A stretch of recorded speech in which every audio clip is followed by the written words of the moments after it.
Assalamualaikum warahmatullahi wabarakatuh. Saya atas nama Fitriatul Farsas, tamu 0420180306 dari kelas C11, mata kuliah Hukum Kesehatan. Video ini saya buat guna melengkapi tugas yang diberikan, yaitu tindak lanjut mahasiswa dari materi euthanasia. Oke, saya akan masuk pada penjelasan nomor pertama. Yang pertanyaannya yaitu, bagaimana kaitannya euthanasia dalam perspektif HAM? Jawaban saya, dari sudut pandang HAM, pasal 9 ayat 1 Undang-Undang nomor 9 tahun 1999 menyebutkan bahwa setiap manusia mempunyai hak untuk hidup, mempertahankan hidupnya dan meningkatkan taraf hidupnya. Dari pasal ini saja kita dapat lihat bahwasannya HAM tetap menyalahkan tindakan euthanasia ini dan tetap menyalahkan tindakan medis dan menyalahkan tenaga medis. Dalam hal melakukan euthanasia merupakan pelanggaran HAM, yaitu hak untuk hidup. Selain itu, ada beberapa penjelasan lagi, yaitu pertama, right to self determination atau hak untuk menentukan nasib sendiri tidak bisa menjadi dasar untuk pembenaran praktik euthanasia, bukan pelanggaran hak asasi manusia. Pada prinsipnya, seorang pasien yang dalam keadaan koma atau kritis tidak berdaya, tidak bisa mempertahankan hak-haknya dan mengajukan pilihan hukum. Posisi yang lemah atau biasa disebut bargaining power dari pasien rentan terhadap pelanggaran HAM yang dilakukan oleh dokter. Yang kedua, keterkaitan etika kedokteran dan HAM terutama menyangkut kewenangan dari dokter untuk menerapkan etika kedokteran atau perlindungan hak-hak asasi manusia pasien dalam praktek euthanasia. Pilihan dari dokter itu menentukan perlindungan hak-hak hidup dari pasien. Kalau dokter memilih untuk mengedepankan etika kedokteran, maka hak-hak hidup dari pasien sulit untuk dilindungi. Yang ketiga, perlindungan HAM terhadap pasien dalam praktik euthanasia masih rentan dan belum jelas, terutama menyangkut batasan-batasan pelanggaran HAM yang dilanggar oleh dokter dan batas-batasan perlindungan terhadap pasien. Dalam praktek seringkali pasien menyerahkan kepada keluarga untuk menentukan nasibnya. Sikap dari keluarga atau orang-orang yang terdekat dari pasienlah yang sangat menentukan dilindunginya hak hidup dari pasien atau tidak. Oke, saya akan masuk pada penjelasan yang kedua. Untuk nomor kedua yang soalnya yaitu bagaimanakah kaitannya euthanasia dalam perspektif hukum pidana, serta sebutkan salah satu pasalnya. Jawaban saya, jelas hukum pidana dan euthanasia sangat erat kaitannya. Bahkan yang diatur di hukum pidana dalam hal ini terdapat pada KUHP lebih menjurus bahwa euthanasia adalah tindakan yang dilarang karena melanggar hak hidup seseorang. Yang dimana dalam tindakan apapun yang berkaitan dengan euthanasia ini termasuk dalam tindakan yang dikecualikan, dalam hal ini dikecualikan lepas dari pertanggungjawaban pidana. Contoh pasalnya yaitu pasal 34 KUHP, pasal 344 KUHP.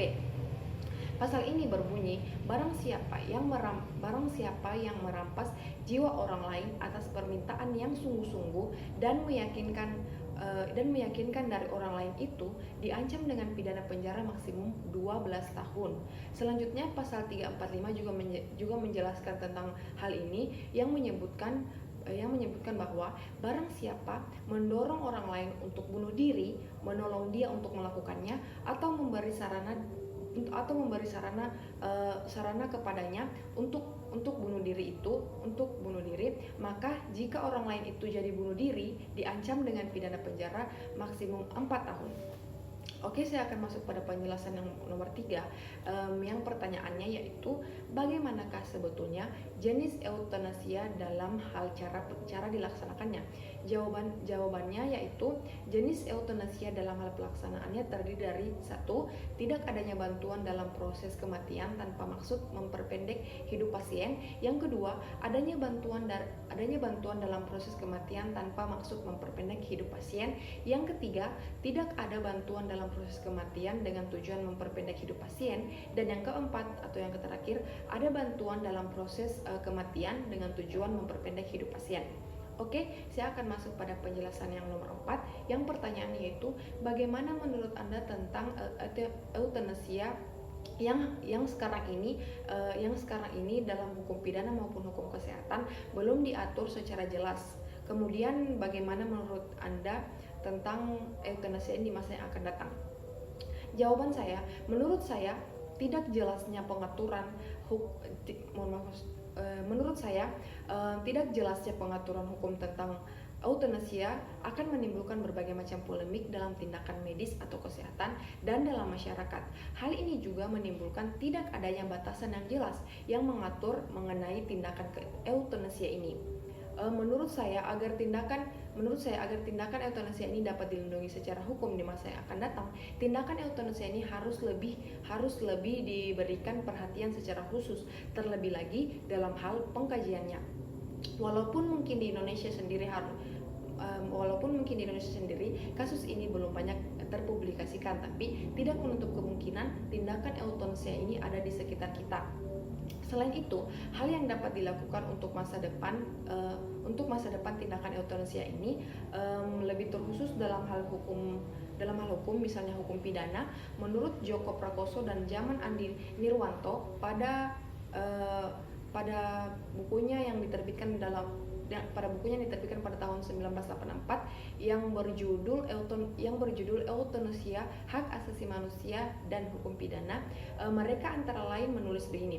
Untuk masa mendatang dalam rangka ius constituendum hukum pidana, rumusan pasal 344 KUHP tersebut perlu untuk dirumuskan kembali agar dapat memudahkan bagi penuntut umum dalam hal pembuktiannya.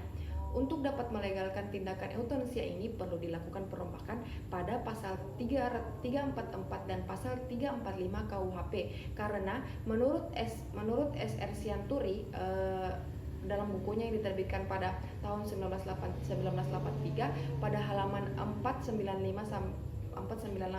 sampai 496 yang berjudul Tindak Pidana di KUHP, berikut uraian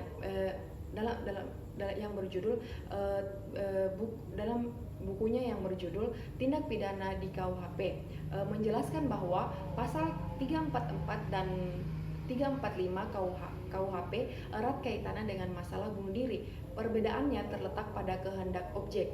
Dalam pasal 344 KUHP, kehendak mati datang dari objek. Sebaliknya, dalam pasal 345 KUHP, objeknya mungkin masih ragu atau malah tidak ada keinginan untuk bunuh diri. Itulah jawaban yang dapat saya berikan dari tindak lanjut mahasiswa ini. Semoga dapat memenuhi penilaian dalam tugas yang diberikan, dan saya mohon maaf apabila ada jawaban yang masih kurang-kurang, dan saya harap video saya ini dapat bermanfaat dan dapat berguna bagi orang lain yang menonton. Saya juga mohon maaf apabila ada sedikit gangguan-gangguan yang terdapat dalam video ini. Saya tutup dengan ucapan wabillahi taufiq wal hidayah. Wassalamualaikum warahmatullahi wabarakatuh.